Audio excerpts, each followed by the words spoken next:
Hey everybody, it's Tara Green here. I'm going to go for a quickie overview of the big blood moon, full moon, super moon lunar eclipse at 25 degrees Scorpio on Sunday, May the 15th. That's at Pacific Daylight Time. You can see it there at 9:14 p.m. That's Pacific Daylight Time. And then the next day it's on the 16th at 12:14 a.m. Eastern Daylight Time, and add 5 hours to that. It's at 5:14 a.m. Greenwich Mean Time.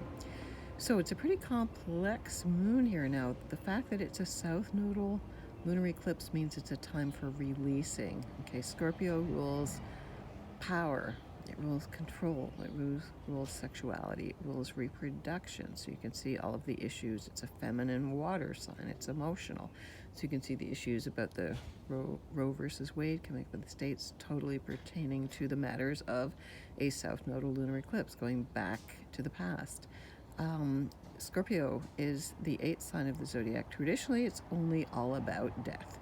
So we're releasing old, dead things from the past, but Scorpio is ruled by Mars in traditional astrology, ruled by Pluto in modern astrology, and in modern astrology, Pluto rules recycling. So as we're releasing, letting go of things, it's also a chance to recycle, to renew, and to rise like the phoenix. But Scorpio is always about those different layers of scorpionic awareness. So at the lowest level, you know, the one where people always take a step back if you say I'm a Scorpio, the infamous Scorpio sting from the scorpion, the infamous, which becomes a, self-harm thing actually. So Scorpios on the lowest level, on that survival level, they will sting others to survive.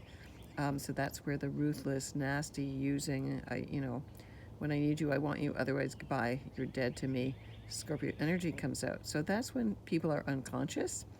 They act with that kind of ruthlessness, right? Because Scorpio has that kind of X-ray vision where it can just see right down to the bottom of things, okay? So they're detectives, they're researchers, they're fascinated, they're obsessive, they're fascinated with everything dark and mysterious and taboo, everything that the world does not want to see in the light of day. That's what fascinates a Scorpio, and they have incredible instincts.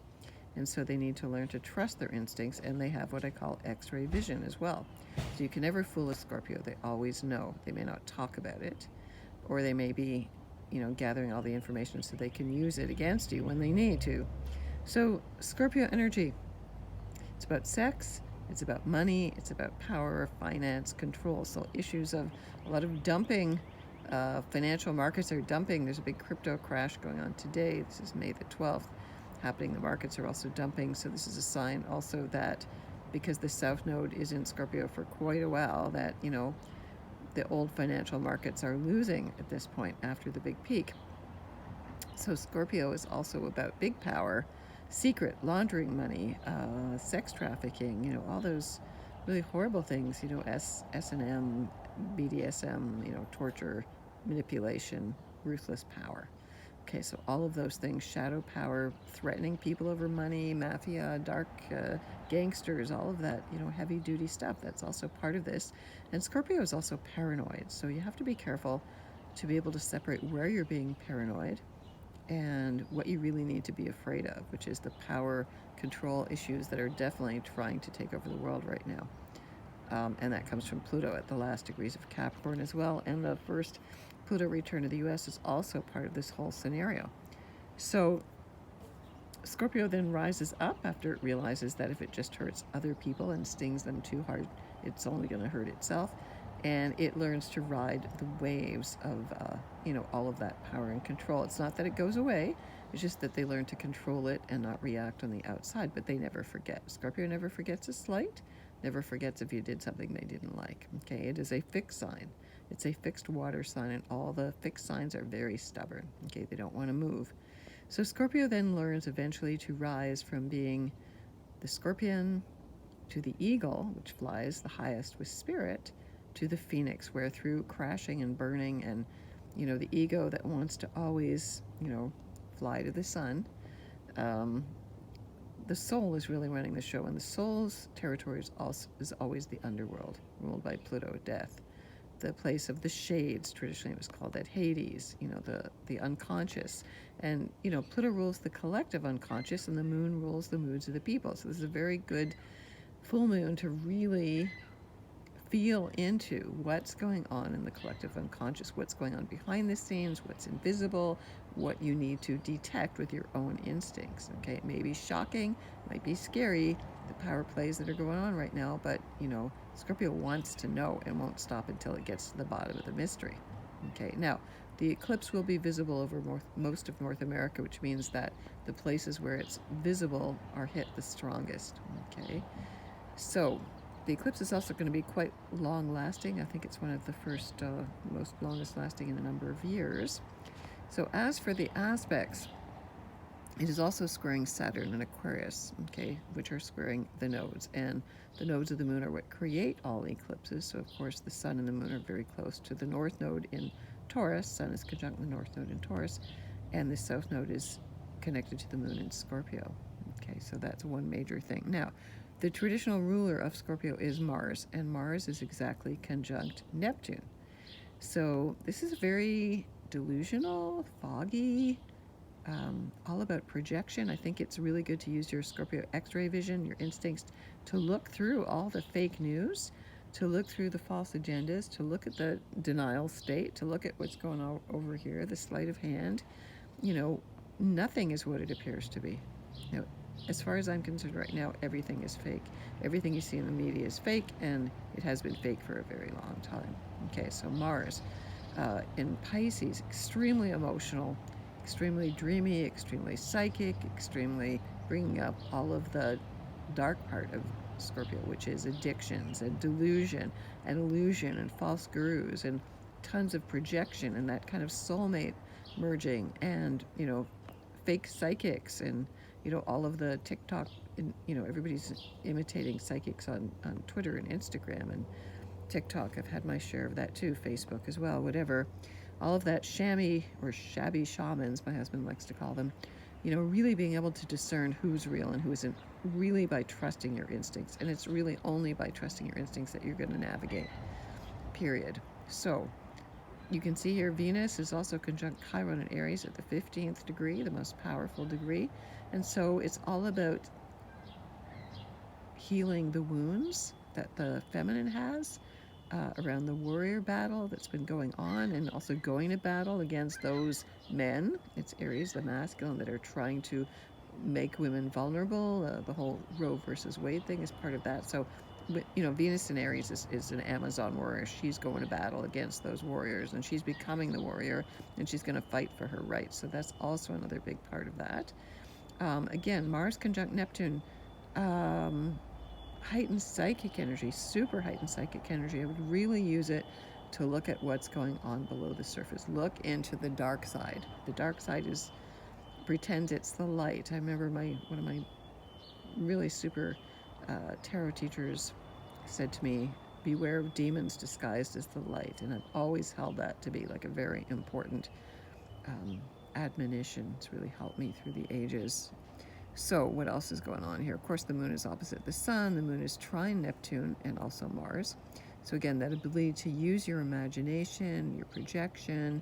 You know, Pisces is the last sign of the zodiac, so a lot of this eclipse energy is about endings, about completion, about letting go. Okay, Pisces, letting go, not being the martyr, not being the scapegoat, letting go of self-harm, letting go of mental illness. It's not you. The culture tries to blame you as an individual, but it's not you. You are part of the culture. The culture is crazy making, and the culture tries to always blame you. Okay, so, all right, I'm not going to go further than that right now. Let's see. The moon was also opposite Uranus earlier in the day, so that adds chaos to the energy as well. I'm going backwards through the aspects here. But basically, you know, Pluto also at the 28th, 29th degree of Capricorn, extremely powerful here. And Pluto is sextiling Neptune. You know, Jupiter is also at the 0 degree of Aries. So this symbolizes a brand new beginning. 0 Aries, the first sign of the zodiac, is the sign of like a new year, a new beginning. So Jupiter, the planet of expansion and opportunity, indicating we're moving into brand new fiery territory, initiation here. We need to be ready to pick up the firebrand and, you know, to be our own people. Like Aries is all about me. I'm the boss. Nobody tells me what to do. So be independent and be an entrepreneur and call the shots your own way.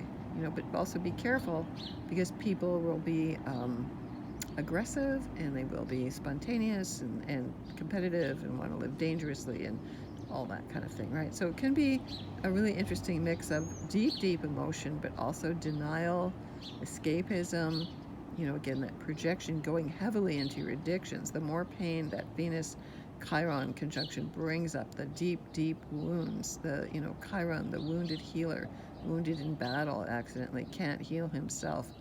So these are ancient wounds that are just part of being human, okay? So Venus is always love. Now, she was traditionally the goddess of love and war, so here she is in more of her warrior aspect, but she's still always the goddess of love. So Venus in Aries is about new love affairs, new values, new initiations, really healing her own inner wounded masculine. I think that's really important as well. The healing her own inner masculine is why the world is out of balance, okay?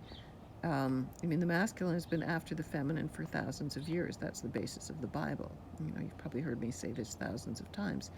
But really, she also has her own inner masculine who doesn't back her up, who doesn't tell her that her intuition is correct, that her, everything about her, everything about the divine feminine is powerful, super powerful.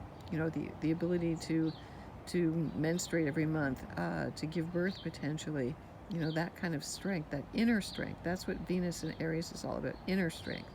Masculine strength is outer, it's physical, it's very obvious. So looking underneath the surface, okay, in Scorpio, also financial turmoil. Things are very up and down. This is a super full moon. It is a super moon. So the way the moon normally affects you, is going to be way more expansive. Now, you're never supposed to manifest on any lunar eclipses. They are traditionally also the sign of world leaders dying, people stepping down, big changes in the world, okay? Again, because Scorpio rules banking, international finance, taxes, all of that. It's very big ups and downs because of that.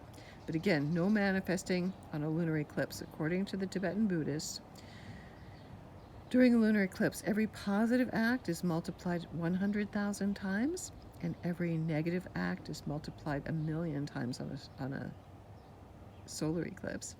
So you have to be very careful what you think and what you feel, because remember, you're in Scorpio territory. This is the unconscious, and we'd all have this beautiful, ideal, world of peace and prosperity for everybody,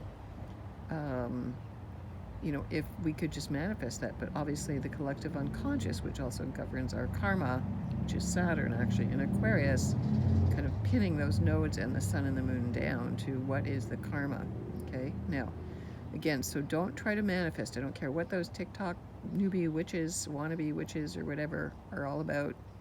That's not the way it's done. You only manifest positive, loving intentions, okay, on a lunar eclipse. So you would chant mantras. You would sing the praises of any lunar goddess. You would make water offerings to deities. It is, yes, if you want to pour abundance water onto yourself and to the world and to the children and for women's empowerment, I would say yes, that's very appropriate to do that at this month, but kind of as an offering and not as intending to manifest anything, okay? The effects of an eclipse last 6 months, okay? The next lunar eclipses are also in Scorpio Taurus later in November. So you have to think about full moon is also an ending, so this is like a super culmination. So all of those Scorpio issues, all of the places where you've given away your power, all the places where you've been abused by power, by corporations, by the big system, it's squaring Saturn and Aquarius. It's asking for people to wake up, to see things differently, to read between the lines of those Aquarian waves there, those symbols. Aquarius is the sign of the eccentric. It is the sign of people who are nonconformists, rebels, freedom fighters. Like the convoy truckers, they were, whatever you want to say about them, they were still going against the system, and we all need to do that right now. We're in very dangerous waters. That's Scorpio. It's kind of like we're up to our neck here, and it's critical that we wake up. Saturn is structure, It's organization. It's the people's organization. It's non-hierarchical.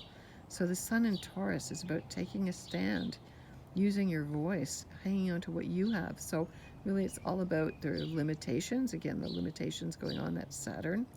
Limitations in the, I hear there's no baby food in the States, supply chain. You know, Aquarius is kind of that energy because it symbolizes flow, even though it's air. But it is really 2 electric bolts as well. And so it's about waking up, really seeing the current, really being able to ride the current in an objective way. And the sun in Taurus is about hanging on to resources, values, food, again, money, how you earn money, self-worth. So all of that, Scorpio, it's like deep, deep shadow work. We're doing the deepest shadow work about, I would say, the state of the world, the state of the manipulation that everybody's been under, the state of blame and scapegoating that lands on the little person when it's really the big corporations, the you know, I've heard, you know, there between 140 families or less that own all the wealth in the world, and they have for a long time. So the little people have to wake up. You know, it's only less than a year till Pluto enters Aquarius. And if it's anything like it was when Pluto entered Capricorn in 2008, along with the subprime mortgage banking fiasco and Lehman Brothers being bailed out, and I don't know if in the States people remember that everybody's in debt for $30,000 to bail up the rich guys. Pluto in Aquarius represents people, the collective unconscious taking back the power for themselves, and there's going to be a big battle. Pluto does destroy and demolish, but as we've seen, because the corporate structure is trying to control everything, you know, we're still at the last throes of that till 2024. Pluto enters Capricorn March 23rd, 2023, but doesn't officially enter properly until 2024, and then it'll be there for 20 years. But I'm hopeful that because Pluto in Aquarius is an air sign, there's a dual nature to it. It is high tech. It is people who want to become robots. It's AI. It's G5. It's all that really terrible, nasty, you know, science, which I don't believe in. I do not worship the temple of science. So science is not the way to go, and they're trying to make everybody transhuman. It is a very dangerous agenda. So there's that part of it, and then there's the people, because Aquarius is breaking away from royalty. All of that's going to end. The Queen will be lucky if she survives, actually, till next year.